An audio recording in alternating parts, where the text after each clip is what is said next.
皆さんどうもこんにちは、たいのすけです。このチョコレートクレープの絵、突然ですが、この中に白という色はありません。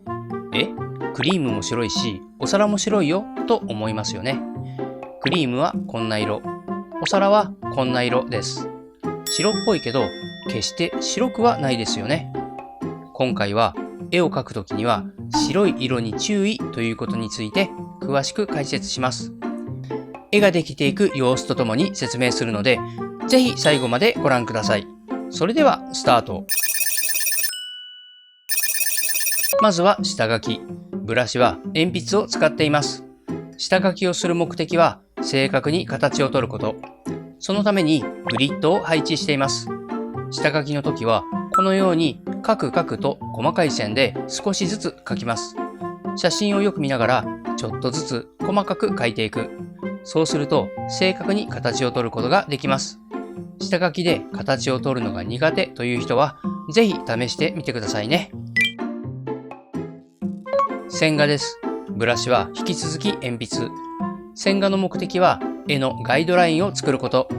このガイドラインがあることで最後まで形に悩むことがなくなります。ここでも長い線はあまり引かないようにします。途切れ途切れでいいので一本の線で引いていきます。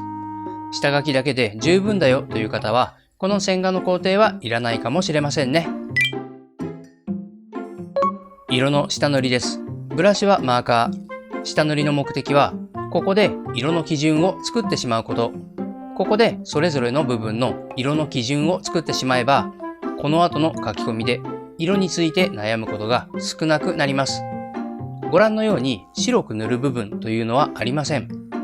そもそも人の目というのは真っ白なものを見るということがほとんどと言っていいほどありません。どういうことでしょうか。次の書き込みの工程で詳しく説明します。書き込みを始めました。ブラシは鉛筆とマーカーを使い分けています。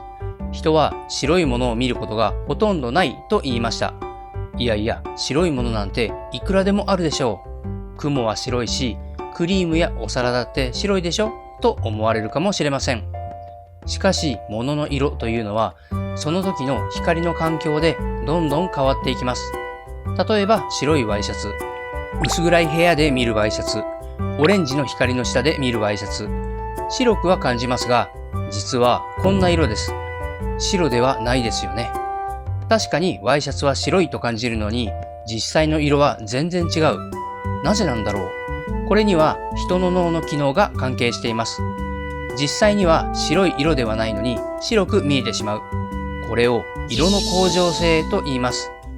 色の恒常性とは、たとえどんな光の状況でもそのものの色を正しく判断するという脳の機能です。ワイシャツは白いという記憶があるので、どんな光の中にあってもワイシャツは白く見えるのです。簡単に言うと思い込みですよね。そしてこの思い込みが絵やイラストを描くときに邪魔をすることがあります。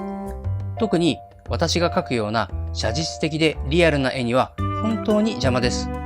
クリームは白いとかお皿は白いなんて思い込みがあると、色を正しく見ることなんてできません。これは全ての色に言えることですが、特に白には注意が必要です。私はいつもそもそも白い色なんてないんだと割り切って色を塗るようにしています。皆さんも絵を描くときには物が白く見えることなんてほとんどないと思ってみてください。色に奥行きが出て深みのある絵がきっと描けますよ。ということで絵ができました。白い色を見ることはほとんどないと言いましたが、実は現代では白いものを目にする機会が多くなりました。それはテレビやモニター、スマホなどです。これら光を発する画面では実際の白を表示させることが可能です。それらを目にすることが多い現代は、昔と比べて正しい色を見ることが増えているとも言えるかもしれません。もしこの動画が面白いと思ったら高評価ボタン、応援してもいいよという方はチャンネル登録をよろしくお願いします。それでは最後までご視聴ありがとうございました。